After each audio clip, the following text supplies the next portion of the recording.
Welcome to BV9 news. ముందుగా headlines చూద్దాం. Social మీడియాలో విద్వేష వ్యాఖ్యలపై డీజీపీ హెచ్చరిక. శాంతి భద్రతలకు విఘాతం కలిగించే వారిపై సైబర్ నిఘా. ఏఐ ఫేక్ వీడియోలు సృష్టిస్తే మూల్యం తప్పదని వార్నింగ్. అనుచిత పోస్టులను షేర్ చేసిన చట్టపరమైన చర్యలు తీసుకుంటామని వెల్లడి. రాహుల్ గాంధీ జూబ్లీహిల్స్ గురించి ఎందుకు మాట్లాడడం లేదన్న హరీష్ రావు. బీహార్లో ఓట్ల చోరీ జరిగిందని రాహుల్ గాంధీ గగ్గోలు పెడుతున్నారని విమర్శ. మాగంటి సునీతను అవమానించేలా మంత్రులు మాట్లాడారని ఆగ్రహం. తెలంగాణ మంత్రి శ్రీధర్ బాబుకు అరుదైన గౌరవం. ఆస్ బయోటెక్ ఇంటర్నేషనల్ కాన్ఫరెన్స్ లో కీలక ఉపన్యాసం చేయనున్న మంత్రి. దేశంలో ఈ గౌరవం దక్కిన ఏకైక మంత్రి శ్రీధర్ బాబు.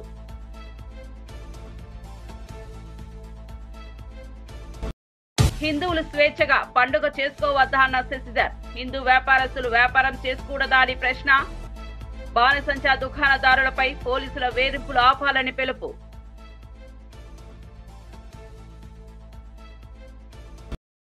ఇక వార్త వివరాల్లోకి వెళ్తే, సామాజిక మాధ్యమాలను అడ్డం పెట్టుకుని విద్వేషాలు రెచ్చగొట్టే వారిపై రాష్ట్ర డీజీపీ హరీష్ కుమార్ గుప్తా తీవ్ర హెచ్చరికలు జారీ చేశారు. కులాలు, మతాలు, ప్రాంతాల మధ్య చిచ్చు పెట్టేలా పోస్టులు చేసినా, ఇతరులను కించపరిచేలా వ్యాఖ్యలు చేసినా కఠిన చర్యలు తీసుకుంటామని, అలాంటి వారు జైలుకు వెళ్లడం ఖాయమని ఆయన బుధవారం విడుదల చేసిన ఓ ప్రకటనలో స్పష్టం చేశారు. శాంతి భద్రతలకు విఘాతం కలిగించే కంటెంట్ పై రాష్ట్రంలోని అన్ని సైబర్ విభాగాలు సమన్వయంతో ప్రత్యేక నిఘా పెట్టాయని వెల్లడించారు. ప్రముఖులైన, సామాన్యులైన ఎవరి గౌరవానికి భంగం కలిగించినా ఉపేక్షించేది లేదని డీజీపీ తేల్చి చెప్పారు. ఫోటోలు, వీడియోలు లేదా కనీసం వ్యాఖ్యల రూపంలో రెచ్చగొట్టే చర్యలకు పాల్పడితే చట్టపరమైన ఇబ్బందులు తప్పవని హెచ్చరించారు. విద్యార్థులు, ఉద్యోగులు, సాధారణ పౌరులు సహా ప్రతి ఒక్కరూ సోషల్ మీడియాను బాధ్యతాయుతంగా వినియోగించుకోవాలని సూచించారు. ఆన్లైన్ వేదికలకు జ్ఞానాన్ని పెంపొందించుకోవడానికి, సృజనాత్మక చర్చలకు వాడుకోవాలని కోరారు.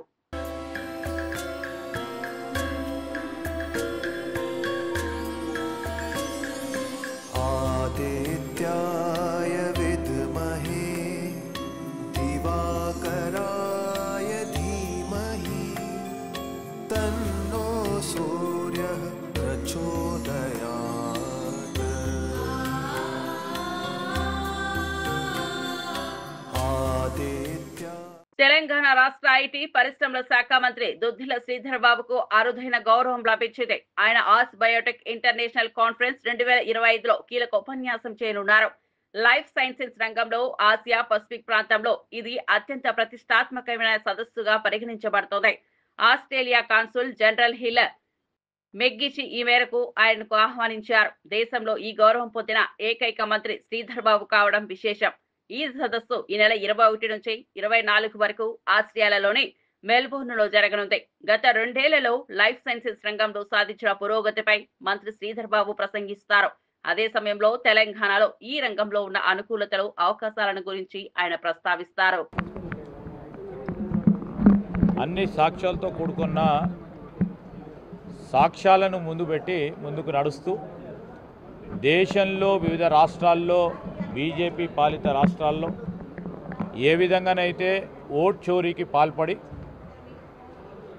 వారు ఎన్నికలు గెలవడానికి ప్రయత్నం చేస్తున్నారో రాహుల్ గాంధీ గారు ప్రత్యేకంగా దేశ ప్రజానీకానికి సంబంధించి ఓటు ప్రాథమిక హక్కు అని తెలియజేస్తూ ముందుకు నడుస్తూ ఉన్నారు. అదేవిధంగా ఇక్కడ నిన్న కేటీఆర్ గారు రాహుల్ గాంధీ గారిని చూసి, పులిని చూసి ఎవరు వాత పట్టుకున్నట్టు ఉంది నక్క. ఎవరిచ్చిండ్రు నివేదిక? కలెక్టర్ గారు స్పష్టంగా చెప్పడం జరిగింది. పార్లమెంటు ఎన్నికల కంటే ముందు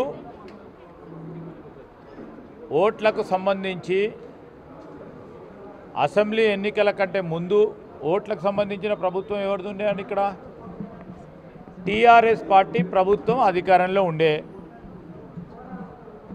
తప్పిదాలు ఆనాడు జరిగినాయంటే వారి హయంలో జరిగినాయి. వారి హయంలో జరిగింది వారు ప్రస్తావన చేస్తూ ఉంటే మరి వారి బాధ్యులు కావాలి, కానీ మేము బాధ్యులు అవుతాం? ఆ రోజు వారు ఓటు చోరీ చేసి గెలిచిన కొన్ని సీట్లు కూడా ఆ విధంగా గెలిచిండ్రని స్పష్టంగా ఈరోజు వారు చెప్తున్నట్టు ఉంది.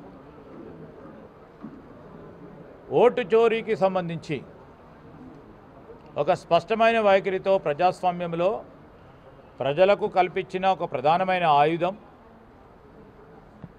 ఎన్నికలు జరిపి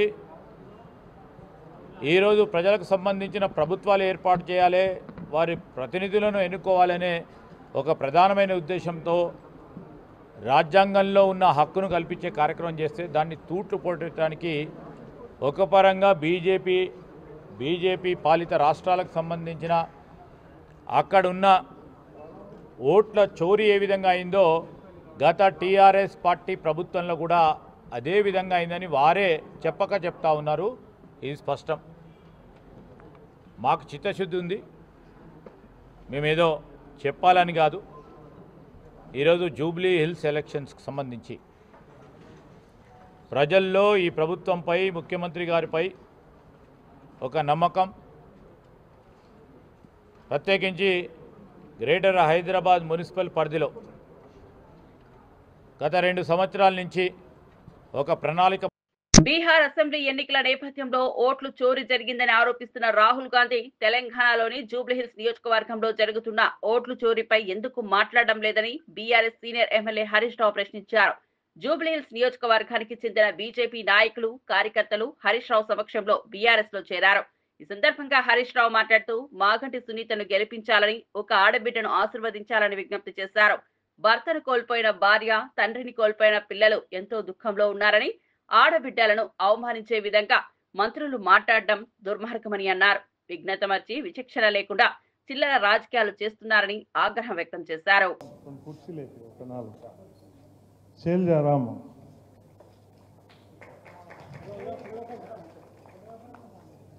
అదేవిధంగా ఇంకొక లక్ష్మి కాంగ్రెస్ డివిజన్ ప్రెసిడెంట్గా పనిచేసింది. Arundhati BJP city executive Arundhati Anuradha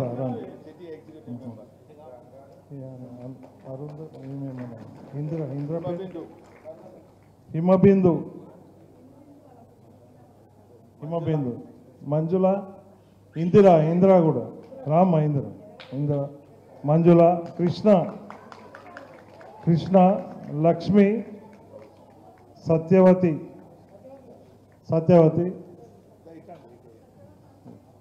ఇంకా మిగతా చాలామంది ఉన్నారు. వాళ్ళను మిగతా చాలామంది ఉన్నారు. వాళ్ళను మరి అన్న మాట్లాడిన తర్వాత వాళ్ళందరి పేర్లు చదివి వాళ్లకు కండువాలతో స్వాగతం చెప్తారు. మరి పెద్దలు మన మాజీ మంత్రివర్యులు గౌరవనీయులు శ్రీ హరీష్ రావు గారిని మాట్లాడవలసిందిగా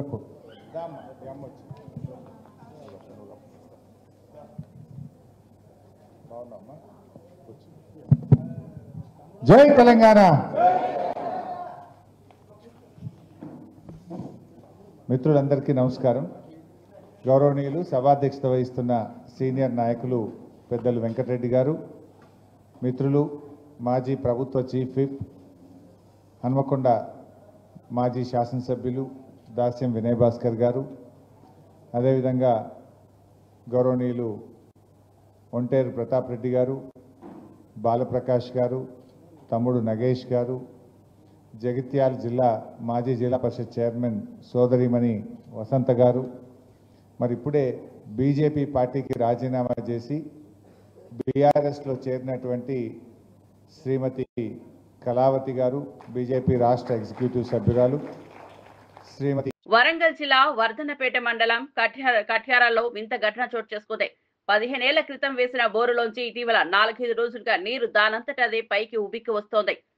పడావు పడిన బోరులోంచి నీరు రావడం చూసి స్థానిక రైతులు ఆశ్చర్యం వ్యక్తం చేశారు. తనకున్న ఎకరం పొలం కోసం 15 ఏళ్ల క్రితం 200 ఫీట్ల లోతున బోరు వేయగా నీరు సరిగా రాకపోవడంతో వదిలేశామని రైతు కిరణ్ చెప్పారు. ఇన్నేళ్లకు బోరు నుంచి నీరు ధారాళంగా పైకి ఉబికి రావడం గంగమ్మ చలవే అంటూ రైతు ఆనందాన్ని వ్యక్తం చేశారు. విద్యుత్ మోటార్ను నడపకుండానే నిర్విరామంగా వస్తున్న నీటిని తన పంట సాగుకు వినియోగిస్తున్నట్లు కిరణ్ తెలిపారు. మాది కట్టాల వర్ధనపేట మండలం. నాకు ఎకరం పొలం ఉంది.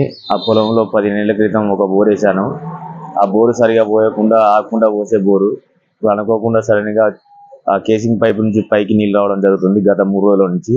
అది నిరంతరం అట్నే ఆగకుండా వస్తున్నాయి. దానితో నేను బోరు పెట్టే పని లేకుండా అయితే అవుతుంది. అసలు ఇది ఇంతవరకు ఎప్పుడు అట్లా చూడలేము మేము. మాకు చాలా ఆశ్చర్యం వేసింది, సంతోషకరంగా ఉన్నాము. గత 15 సంవత్సరాల నుంచి మాకు సరిపోని వైఎస్ఆర్సీపీ ఎమ్మెల్సీ తూమాటి మాధవరావు తీవ్ర స్థాయిలో విమర్శలు చేశారు. లేని మద్యం కుంభకోణాన్ని సృష్టించి ప్రజలను తప్పుదారి పట్టించిందే కూటమి ప్రభుత్వమని అన్నారు. కోర్టులో నిరూపణ చేయలేకపోయారని గుర్తు చేశారు. ఇప్పుడు అదే ప్రభుత్వం హయాంలో కల్తీ మద్యం కుటీర పరిశ్రమలా నడుస్తోందని ఆరోపించారు. అధికారుల కళ్ల ముందే ఈ మద్యం షాపుల్లో విక్రమవుతుండగా బెల్ట్ షాపులకు సులభంగా సరఫరా జరుగుతోందన్నారు. ప్రజల ఆరోగ్యాన్ని ఘనంగా పెట్టి లాభాలు పొందే ఈ ప్రభుత్వం సిగ్గుపడాలని మండిపడ్డారు. కల్తీ మద్యం గురించి ఆంధ్రజ్యోతి రాస్తే నిశ్శబ్దంగా ఉండి సాక్షి రాస్తే దాడులు చేయడం దౌర్జన్యమని అన్నారు. ప్రజల ప్రాణాలతో ఆడుకునే ఈ పాలనకు త్వరలో ప్రజలు గుణపాఠం చెబుతారని తూమాటి మాధవరావు హెచ్చరించారు. మీరే చెప్తా ఉన్నారు, లేని మద్యం కుంభకోణాన్ని దాన్ని సృష్టించాలనే భ్రమల్లో దాంట్లో భాగంగా మీరు ఎన్నో రోజులు మీ ప్రయత్నాలు చేశారు. కానీ ఒక్కసారి కూడా ఎక్కడ కూడా కోర్టుల్లో మీరు దాన్ని నిరూపణ చేయలేక ఈరోజు మీరు దాన్ని పక్కన పడేసే పరిస్థితికి వచ్చిన పరిస్థితుల్లో భగవంతుడే చూపించాడు. ఈరోజు మీకు రాష్ట్రంలో మద్యం ఏరులై పారుతా ఉంది. ఈరోజు కల్తీ మద్యం అనేది వాస్తవం. మేము చెప్తా ఉన్నాం, మా కందుకూరు నియోజకవర్గంలో గత 3 నెలల క్రితమే గుడ్లూరు మండలంలో కల్తీ మద్యం డంపు దొరికితే ఆ రోజు మీరు ఎందుకు దాని మీద పూర్తి స్థాయిలో యాక్షన్ తీసుకోలేదు? ఇది ఎక్కడి నుంచి వచ్చింది, దీని మూలాలు ఏంటనేది మీరు ఎందుకు ఆ రోజు లోతుగా కానీ వెళ్ళుండుంటే ఈరోజు ఈ పరిస్థితి వచ్చేది కాదు. ఈరోజు రాష్ట్రంలో ఉండే 175 నియోజకవర్గాల్లో కుటీర పరిశ్రమల్లాగా ఈరోజు ఈ మద్యం అన్ని తీసుకొచ్చి దాన్ని అక్కడ ఫిల్లింగ్ చేసి ఈరోజు బెల్ట్ షాపులు పంపుతా ఉన్నారంటే, షాపులకు పంపిస్తే కల్తీ మద్యం దొరికిపోతామని చెప్పి మీరు బెల్ట్ షాపులకు పంపించి ఈరోజు అమ్ముకుంటా ఉంటే ప్రభుత్వానికి ఆదాయం లేదు, ఒక పక్క ప్రజలకు వచ్చి అనారోగ్యంతో ఈరోజు చనిపోయే పరిస్థితి ఈరోజు వచ్చింది. దాన్ని ఎవరైనా సరే మీడియా దృష్టి తీసుకొచ్చినా లేకపోతే బయట ఎవరైనా మాట్లాడినా వాళ్ళ మీద అక్రమ కేసులు పెట్టి జైల్లో వేస్తామని చెప్పి ఒక భయభ్రాంతులను గురి చేయడానికి మీరు ఈరోజు ప్రయత్నం చేస్తా ఉన్నారని చెప్పి మేము చెప్తా ఉన్నాం. ఇంతకంటే నీచమైంది ఇంకొకటి లేదు. ఎక్కడ పోయింది పోలీసు వ్యవస్థ అంతా? పులివెందులో చిన్న ఎలక్షన్ వస్తే 700 మంది పోలీసులు వచ్చారే. ఈరోజు ప్రతి నియోజకవర్గంలో కల్తీ మద్యం ఉంటే అది మీ కంటికి కనపడలేదని అడుగుతా ఉన్నా. ప్యాకెట్ డెన్లు నడుస్తా ఉన్నాయి ప్రతి నియోజకవర్గంలో, మీ కంటికి కనిపించవు. మీ పత్రికల్లో, ఆంధ్రజ్యోతి పత్రికలో మా కందుకూరులో ప్యాకెట్ డెన్లు నడుస్తున్నాయని చెప్పి విత్ ఫోటోలు మ్యాటర్ కూడా రాస్తే వాళ్ళనేమనలేదే. మరి ఇక్కడ కల్తీ మద్యం దా చనిపోయారని చెప్పి సాక్షిలో వస్తే సాక్షి లీటర్ మీద కేసులు పెడతారా మీరు? అక్రమ కేసులు ముఖ్యంగా సోషల్ మీడియా వాళ్ళని తీసుకుపోయి ఎట్టా పడతాడు ఇష్టారీతిన బాపట్ల జిల్లాలో నిన్న రాళ్ళగొట్టి తీసుకొచ్చిన పరిస్థితి చూసాం. ఈరోజు వాళ్ళ మీద కేసులు సాధారణంగా ఏదో ఆ గ్రామాల్లోనో మండలంలో జరిగిన పరిస్థితుల్ని వాళ్ళ సోషల్ మీడియా వేదికల ద్వారా వాళ్ళు చెప్తే దాన్ని అన్ని మాటలు మాట్లాడిన బాలకృష్ణని మాత్రం ఏమనరు, కానీ దాని గురించి ప్రస్తావించిన వాళ్ళు మాత్రం తీసుకెళ్లి జైలు వేసి కొట్టిన పరిస్థితి ఈరోజు మేము చూసాం. అదేవిధంగా చిన్న చిన్న ఇన్సిడెంట్లు పత్రికల్లో, మండలాల్లో జరుగుతాయి, గ్రామాల్లో జరుగుతాయి, నియోజకవర్గాలు జరుగుతాయి. వాటిని అక్కడ రిపోర్టులందరూ కూడా మా ప్రజల దృష్టికి తీసుకొస్తే మీరు ఎడిటర్ని తీసి పరిస్థితి చేయాలని చూస్తారా? ఎవరిని భయభ్రాంతులకు గురి చేయాలనుకుంటున్నారు మీరు? మీకు ఇన్ని ఛానళ్లు ఉన్నాయి, కానీ ఇంకా సాక్ష్యం చూసి ఈ రోజు కూడా వణికిపోతున్నారంటే మిమ్మల్ని ఏమనుకోవాలో, అసలు మీరు ఏ దారిలో పోతా ఉన్నారో మీరు ఆలోచించండి. ఈరోజు సోషల్ మీడియా, సాక్షి ఒకవైపున ఉన్నాయని చెప్పి ఈరోజు వాటిని ఏదో ఒక రకంగా సాక్షిని నిర్వీర్యం చేయాలి, లేకపోతే సోషల్ మీడియా కార్యక్రమం. వైఎస్ఆర్సీపీ ప్రధాన కార్యదర్శి గడికోట శ్రీకాంత్ రెడ్డి తీవ్ర వ్యాఖ్యలు చేశారు. ఆయన తెలిపిన వివరాల ప్రకారం విశాఖపట్నాన్ని రాజధానిగా నియమిస్తేనే రాష్ట్రానికి కీలక ఆర్థిక లాభాలు రావడం లేదు అనేవారు సరైన దృక్పథం లేదని గడికోట ఎదురు నిలిచారు. గతంలో విశాఖపై జరిగిన నెగిటివ్ ప్రచారానికి చంద్రబాబు పూర్వ ప్రభుత్వం ఆటంకమైందని, పోర్టుల అభివృద్ధి, హార్బర్లు ఇస్తున్న ఆదాయాల గురించి జగన్మోహన్ రెడ్డి చేపట్టిన పనిని తన వాళ్లు మర్చిపోయారని ఆరోపించారు. గడికోట శ్రీకాంత్ రెడ్డి అభిప్రాయంలో హైదరాబాద్ కంటే విశాఖలో పెట్టుబడుల ఓపెన్ మార్కెట్ కార్యకలాపాల వల్ల భారీ ఆదాయాలు రాష్ట్రానికి లభించడమని, అందుకే విశాఖ రాజధానిగా ఉండటం ఆర్థికంగా పనికి రావడం సబూహమని అన్న తెలిపారు. 17 మెడికల్ కాలేజీలు 5 మెడికల్ కాలేజీలు కంప్లీట్ చేసి 12 మిగతా మెడికల్ కాలేజీ వివిధ దశల్లో ఉంటే అసలు మెడికల్ కాలేజీలో లేవని మాట్లాడారు మీరు. ఇదే మీ విజన్? ఏ వ్యక్తి అయినా కూడా కష్టపడతాడు, ఏ వ్యక్తి అయినా చేయాలని తప్పిస్తాడు. మీరు ఆ పబ్లిసిటీ లాగా డావోస్లో చలిలో నడుచుకుంటా పోయినాం, పక్కన హోటల్ నుంచి పక్కకు నడుచుకుంటా పోయేది, దాన్ని ఒక ఫోటో తీసి పబ్లిసిటీ. డావోస్లో అగ్రిమెంట్ లక్షల కోట్లు అన్నారు, ఎన్ని ఒక్క పర్సెంట్ చూపించండి గ్రౌండ్లో పడినేటి. నువ్వేదో చేసుకొని అంతా నాదే అన్నటువంటిది కాదు. ఈరోజు పోర్ట్స్ గురించి మూలపేట ఉత్తరాంధ్రలో ఎవరు ఇనిషియేట్ తీసుకున్నారు? ఇది రేపో తొందరలో ఇదికి వస్తుంది. మరి అదే రకంగా భోగాపురం ఎయిర్పోర్ట్కి సంబంధించి తేవాల్సిన క్లియరెన్సెస్ అన్నీ పెండింగ్లో పెట్టి వెళ్ళిపోయావు గతంలో. దాన్ని అన్నీ ఒక స్టేజ్కి తీసుకొచ్చి ఈరోజు అది ఫాస్ట్గా పని జరుగుతుందంటే కారకులు ఎవరు? అసలు వైజాగ్లో నువ్వు ఉమ్మడి రాష్ట్రానికి 10 సంవత్సరాలు ముఖ్యమంత్రిగా ఉండి ఒక చిన్న ఐటీ కంపెనీ ఆడ పెట్టలేకపోయినావు. ఆ టైంలోనే హైదరాబాద్ అంతా డెవలప్ చేస్తూ మరొక పక్కన వైజాగ్ కూడా ఆద్యం ఉండాలని చెప్పి ఆ రోజు రాజశేఖర రెడ్డి గారు ఆలోచన చేసిందే కదా. అక్కడ ఈరోజు సాఫ్ట్వేర్ కంపెనీస్ అక్కడికి వచ్చినాయంటే రాజశేఖర గారి పుణ్యం కదా. మాజీ మంత్రి కాకాని గోవర్ధన్ రెడ్డి తీవ్రంగా స్పందించారు. చంద్రబాబు కట్టుకథలను ప్రజలు చీకొడతారని అన్నారు. జనార్దన్ రావుకు రాష్ట్రాన్ని పిలిపించిన కూటమి ప్రభుత్వం జయచంద్రారెడ్డిని ఎందుకు పిలిపించడం లేదని ప్రశ్నించారు. ప్రజల దృష్టిని మరల్చేందుకు చంద్రబాబు తప్పుడు కథనాలు సృష్టిస్తున్నారని విమర్శించారు.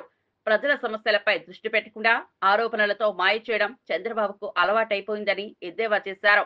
వైఎస్ఆర్సీపీ ప్రభుత్వం అమలు చేసిన సంక్షేమ పథకాల వలన ప్రజలు నిజాన్ని గ్రహిస్తున్నారని తెలిపారు.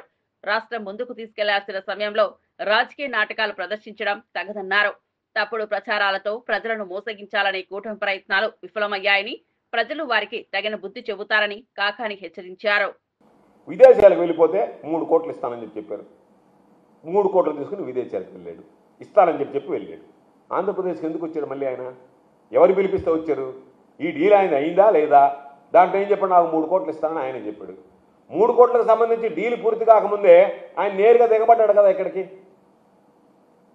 నేరుగా వచ్చేసాడు కదా. ఈ విషయంలో ఆయన పేరు బయటపడిన తర్వాత వారం రోజుల లోపలనే వచ్చేసాడు కదా.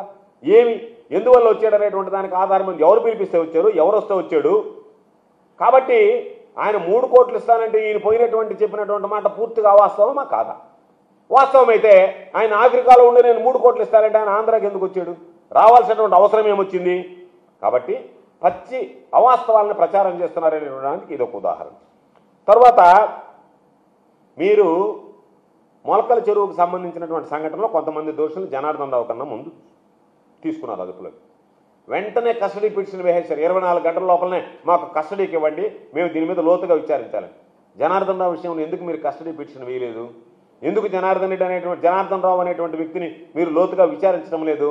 జనార్దన్ రావును లోతుగా విచారించకుండా ఈ దొంగ వీడియోలు వదలాల్సినటువంటి అవసరం ఏమొచ్చింది? పోలీసులు జనార్దన్ రావుని విచారించాలని ఎందుకు భావించడం లేదు? అంటే ఎవరో ఒకరిని తీసుకొచ్చి కస్టడీలోకి వాళ్ళ దగ్గర కట్టుకథలు చెప్పించి జనార్దన్ రావును మాత్రం రాచమర్యాదలతో రిమాండ్కి పంపించేసి ఆయనతో ఇంకేం పెద్ద అవసరం లేదు, మిగతా వాళ్ళ ద్వారా ఏ విధంగా వైఎస్ఆర్ కాంగ్రెస్ పార్టీకి సంబంధించినటువంటి వ్యక్తుల పేర్లు చెప్పించాలనేటువంటి ఆలోచన తప్ప మరొకటి కాదు. కాబట్టి మేము మిమ్మల్ని అడిగేటువంటి మరొక ప్రశ్న, టీడీపీ నేత ఉన్నటువంటి జనార్దన్ రావును ఆంధ్ర రాష్ట్రానికి పిలిపించినటువంటి మీరు జయచంద్రారెడ్డిని. తిరుపతిలో మాజీ మంత్రి రోజా కూటమి ప్రభుత్వంపై ఘాటుగా మండిపడ్డారు. మామిడి రైతుల సమస్యలపై వైఎస్ఆర్సీపీ ఎప్పటి నుంచో పోరాటం చేస్తోందని గుర్తు చేశారు. మాజీ సీఎం జగన్ బంగారుపాలెం వచ్చినప్పుడు ప్రభుత్వం ఇచ్చిన హామీని ఇప్పుడు విస్మరించిందని విమర్శించారు. మామిడి రైతులకు ప్రభుత్వం 4 రూపాయలు, ఫ్యాక్టరీ తరపున 8 రూపాయల చొప్పున ఇస్తామని చెప్పి 4-5 నెలలుగా డబ్బులు ఇవ్వకుండా మోసం చేసిందని ఆగ్రహం వ్యక్తం చేశారు. రైతుల కష్టాలను అర్థం చేసుకోలేని ఈ ప్రభుత్వం నిర్లక్ష్యానికి పరాకాష్ఠగా మారిందని అన్నారు. జగన్ హయాంలో రైతులకు న్యాయం జరిగిందని, కానీ ఇప్పుడు వారిని అణిగిదొక్కే ప్రయత్నం జరుగుతోందని ఆరోపించారు. మామిడి రైతుల కోసం మళ్లీ ఉద్యమం మొదలవుతుందని, ప్రజలతో కలిసి వైఎస్ఆర్సీపీ పోరాడుతుందని రోజా స్పష్టం చేశారు. కూడా ఎక్స్ లో ఎలా స్పందించారో మీ అందరికి కూడా తెలుసు. ఈ రోజైతే ప్రభుత్వం తన తరఫున ఇవ్వాల్సిన తన వాటాగా 4 రూపాయల లెక్కన 40,795 మంది రైతులకి 46,000 మెట్రిక్ టన్నుల తోతాపురి మామిడికాయలకి మరి ఈ రోజు 185 కోట్లు వేసింది. ఇది రైతుల విజయం, వైఎస్ఆర్సీపీ విజయం. కానీ ఇంతటితో చేతులు దులుపుకుంటే సరిపోదు. దీంతో పాటు ఫ్యాక్టరీలు ఇవ్వాల్సిన 370 కోట్లను కూడా ప్రభుత్వం ఇప్పించాల్సిన బాధ్యత తీసుకోవాలి. ఎందుకంటే ఆ రోజు ప్రభుత్వం చెప్పింది కాబట్టే రైతులు ధైర్యంగా ఫ్యాక్టరీలకి తోతాపురి మామిడికాయలు తోలటం జరిగింది. సో ఈ 370 కోట్లు కూడా రైతులకు చేరే వరకు రైతుల పోరాటానికి వైఎస్ఆర్సీపీ అండగా ఉంటుందని హెచ్చరిస్తున్నాం. విశ్వ హిందూ పరిషత్ జాతీయ ప్రతినిధి రావినూతల శశిధర్ ఘాటుగా స్పందించారు. హిందువులు స్వేచ్ఛగా పండగ చేసుకోవద్దా అని ప్రశ్నించారు. హిందూ వ్యాపారులు వ్యాపారం చేసుకోకూడదా? బాణసంచా దుకాణదారులపై పోలీసులు వేధింపులు ఆపాలని డిమాండ్ చేశారు. హైదరాబాద్ లో టాస్క్ ఫోర్స్ పోలీసుల వేధింపులు పెరుగుతున్న ఫిర్యాదులు అందుతున్నాయని తెలిపారు. అన్ని ప్రభుత్వ శాఖల నుంచి అనుమతులు ఉన్నప్పటికీ హిందూ చిరు వ్యాపారులను ఇబ్బందులకు గురిచేయడం అన్యాయమని అన్నారు. దీపావళి పండుగపై ఏ నిషేధం లేదని అయినా ఆంక్షలు విధించడం దురుద్దేశమని పేర్కొన్నారు. ఇతర మతాల పండుగలకు నగరాన్ని బలాదూరుగా వదిలేస్తూ హిందూ పండుగలకు మాత్రమే అడ్డంకులు ఎందుకు అని ప్రశ్నించారు. ప్రభుత్వం వివక్షకు తెరిచిందే, సమాన హక్కులను కాపాడాలని శశిధర్ హెచ్చరించారు. హిందూ చిరు వ్యాపారుల మీద ఈ వేధింపులు ఎందుకు? అన్ని ప్రభుత్వ శాఖల నుంచి అనుమతులు వచ్చిన తర్వాత కూడా ఇంకొక 5 రోజులైతే పండుగ లేదు, ఇంకా పోలీసు శాఖ హిందూ చిరు వ్యాపారులు బాణసంచ వ్యాపారులకు ఎందుకు అనుమతులు ఇస్తలేదు? ఇతరుల పండుగలకు బలాదూరుగా భాగ్యనగరాన్ని వదిలిపెట్టేటువంటి మీరు అనుమతులు తీసుకొని వ్యాపారం చేయాలనుకున్నటువంటి హిందూ వ్యాపారులపైన ఈ వేధింపులు ఎందుకు? వెంటనే హిందూ బాణసంచ దుకాణదారులు ఎవరైతే ఉన్నారో వారికి అనుమతులు మంజూరు చేయాలా. ఇతర వ్యాపారులు, చిరు వ్యాపారులు, వీధి వ్యాపారులు పండుగల పూట పండుగ సామాను అమ్ముకునేటువంటి చిరు వ్యాపారుల మీద ఏ ప్రభుత్వ విభాగం యొక్క పెత్తనాన్ని కానీ వేధింపులను కానీ సహించమని చెప్తా ఉన్నాం. వాళ్ళ కుటుంబాల్లో కూడా పండుగ వాతావరణం నిలవాలి. కాబట్టి ప్రభుత్వానికి, పోలీసులకు, అన్ని ప్రభుత్వ విభాగాలకు హిందూ పండుగల పూట ఈ వేధింపులు చేయొద్దని చెప్పి కోరుతా ఉన్నాం. వెంటనే బాణసంచ దుకాణదారులకు అనుమతులు పోలీస్ శాఖ తొక్కిపెట్టినటువంటి అనుమతులను వెంటనే మంజూరు చేయాలా విహెచ్పి డిమాండ్ చేస్తూ ఉంది. యువ హీరో సాయి దుర్గతేజ్ ప్రధాన పాత్రలో రూపొందుతున్న పాన్ ఇండియా చిత్రం సంబరాల ఏటిగట్టు గ్లిమ్స్ లాంచ్ ఈవెంట్ హైదరాబాద్ లో ఘనంగా జరిగింది. ఐశ్వర్య లక్ష్మి హీరోయిన్ గా నటిస్తుండగా రోహిత్ కేపీ దర్శకత్వం వహిస్తున్నారు. ఈ వేడుకకు దర్శకులు దేవకట్ట, వశిష్ఠ ముఖ్య అతిథులుగా హాజరై చిత్ర బృందాన్ని అభినందించారు. పీరియాడికల్ కథాసంతంతో రూపొందుతున్న ఈ చిత్రం తెలుగు సినీ ప్రేమికుల్లో ఆసక్తిని రేపుతోంది. ఈ సందర్భంగా సాయి ధరమ్ తేజ్ మాట్లాడుతూ, ఇది నా కెరియర్ లో ప్రత్యేకమైన సినిమా. దేశవ్యాప్తంగా తెలుగు సెన్సిటివిటీని చూపించే ప్రయత్నం చేస్తున్నామన్నారు. దర్శకుడు రోహిత్ కేపీ సాంకేతికంగా అద్భుతమైన విజువల్ ట్రీట్ అందించనున్నట్లు తెలిపారు. ఈ మూవీ 2025 సమ్మర్ లో విడుదల కానుంది. మా గురుగారితో సినిమా చేసి దానితో వరుసగా 2 సినిమాలు ఆపేశారు. అండ్ ఈ సినిమా నాకు అవకాశం కింద వచ్చింది. సో నాకు ఈ అవకాశం వచ్చినప్పుడు నేను మొత్తం నా సర్వస్వంతో దారిపోసాను. ఐ రియలీ విష్ మీ అందరికీ ఈ సినిమా నచ్చుతుందని. సినిమా డిలే అయిపోతుంది, లేట్ అవుతుందని చెప్పి అందరూ కాస్త కంగారు పడినా మంచి క్వాలిటీతో మీరు ఇద్దరు సినిమా తీసుకురావాలి. ఇప్పుడున్న మీ జనరేషన్కి, మీ మైండ్ ప్రాసెసింగ్కి దానికి అనుకూలంగా మీ సినిమా రావాలని చెప్పి దాని మీద కష్టపడ్డాం. సో డెఫినెట్లీ ఈ సినిమా దానికి ఆన్సర్ చేస్తుంది. I'm hoping and wishing that this film is answer to all your thoughts and doubts.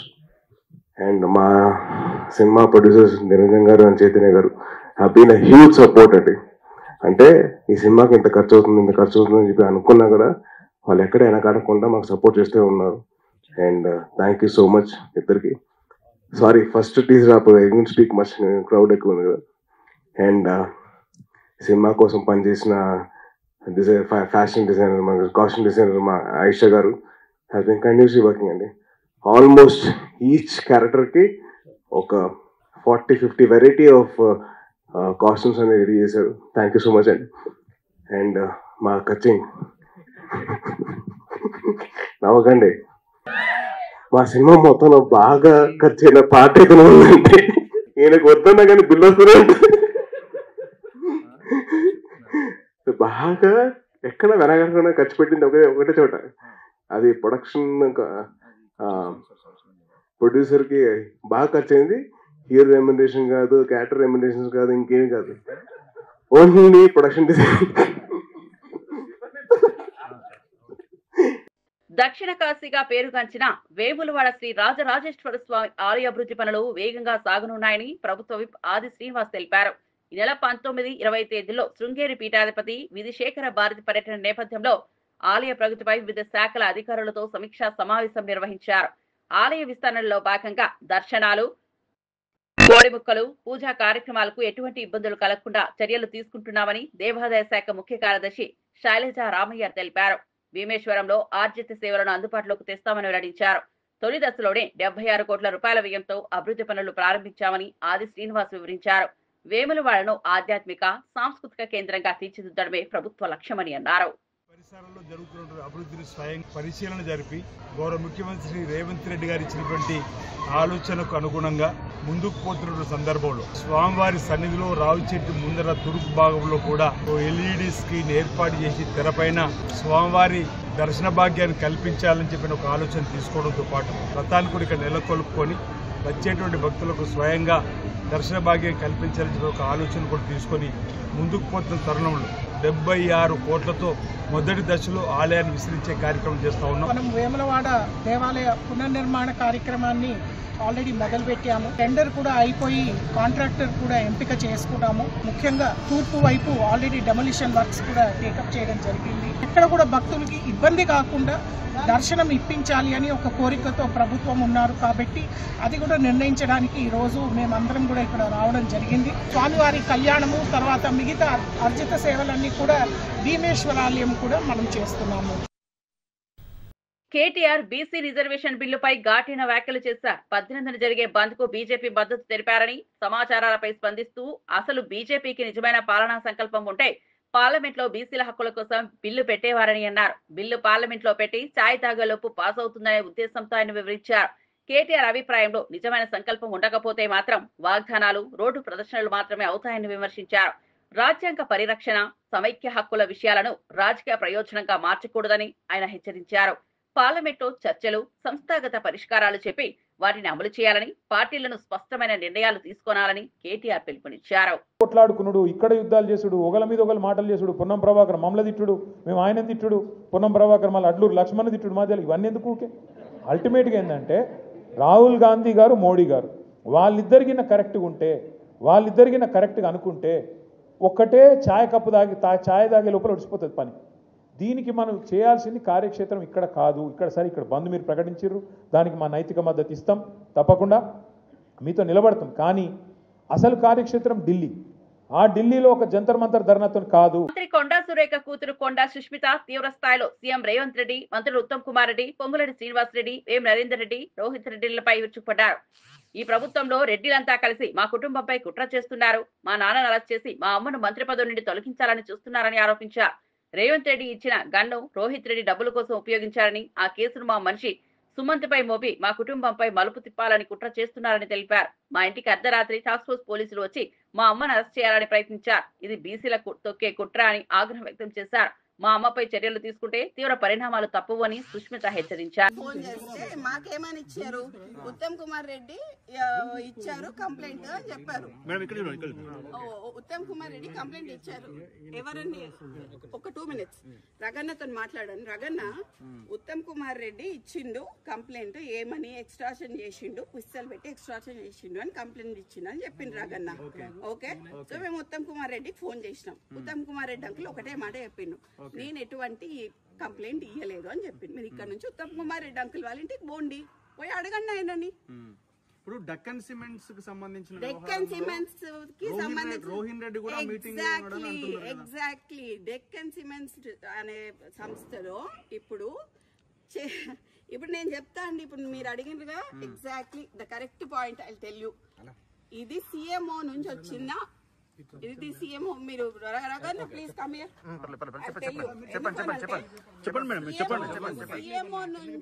CMO నుంచి ఎవరు ఇప్పుడన్నా మీరు చెప్పిన పేరేంటిది? రోహిన్ రెడ్డి. ఆయన ఎవరు? సీఎం కి దగ్గర, అదేనా పక్కన ఉంటాడా? ఆయన వచ్చి సుమంత్ ని ఏంటిది మ్యాటర్ అని అడిగిండు డెక్కన్ సిమెంట్స్ గురించి. అడిగితే రోహిన్ రెడ్డి ఆఫీస్ లో సుమంత్ ను రోహిన్ రెడ్డి కలిసి కూర్చొని మాట్లాడి డెక్కన్ సిమెంట్స్ వాళ్ళతో మాట్లాడిండ్రు. దాన్ని బెదిరించుడు అన్నారు. సరే, బెదిరించుడు అంటే, ఎక్స్ట్రాషన్ అంటే, పిస్తల్ పెడితే దాంట్లో రోహిన్ రెడ్డి ఉండాలి, అప్పుడు సీఎం రేవంత్ రెడ్డి కూడా ఉండాలి. అంటే రోహిన్ రెడ్డి దగ్గరికి సుమంత్ పిలిస్తే వెళ్ళిండా, లేకపోతే ఇద్దరు కలిసి చేసిరా? రోహిన్ రెడ్డి సుమంత్ ని పిలిచిండు. ఓకే, సీఎం రోహిన్ రెడ్డికి చెప్పిండు, రోహిన్ రెడ్డి సుమంత్ ని పిలిచిండు, సుమంత్ ను రోహిన్ రెడ్డి కలిసి రోహిన్ రెడ్డి ఆఫీస్ లో మాట్లాడిండు. ఇది సీఎం నుంచి వచ్చిన ఆదేశం ప్రకారం రోహిన్ రెడ్డి చేసిండు. అయితే ఇప్పుడు ఏముంటదండి, ఏం జరుగుతుంది అని అడుగుంటారు, అంతే కదా. దేని గురించి అనేది తెలియాలి కదా. ఇప్పుడు ఎక్స్ట్రాక్షన్ చేసి ముగించే ముందు హెడ్లైన్స్ మరోసారి చూద్దాం. సోషల్ మీడియాలో విద్వేష వ్యాఖ్యలపై డీజీపీ హెచ్చరిక. శాంతి భద్రతలకు విఘాతం కలిగించే వారిపై సైబర్ నిఘా. ఏఐ ఫేక్ వీడియోలు సృష్టిస్తే మూల్యం తప్పదని వార్నింగ్. అనుచిత పోస్టులను షేర్ చేసిన చట్టపరమైన చర్యలు తీసుకుంటామని వెల్లడి. రాహుల్ గాంధీ జూబ్లీ హిల్స్ గురించి ఎందుకు మాట్లాడడం లేదన్న హరీష్ రావు. బీహార్ లో ఓట్ల చోరీ జరిగిందని రాహుల్ గాంధీ గగ్గోలు పెడుతున్నారని విమర్శ. మాగంటి సునీతను అవమానించేలా మంత్రులు మాట్లాడారని ఆగ్రహం. తెలంగాణ మంత్రి శ్రీధర్ బాబుకు అరుదైన గౌరవం. ఆస్ బయోటెక్ ఇంటర్నేషనల్ కాన్ఫరెన్స్ లో కీలక ఉపన్యాసం చేయనున్న మంత్రి. దేశంలో ఈ గౌరవం దక్కిన ఏకైక మంత్రి శ్రీధర్ బాబు.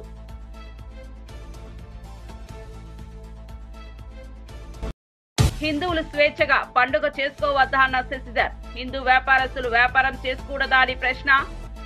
బాణసంచా దుకాణదారులపై పోలీసుల వేధింపులు ఆపాలని పిలుపు.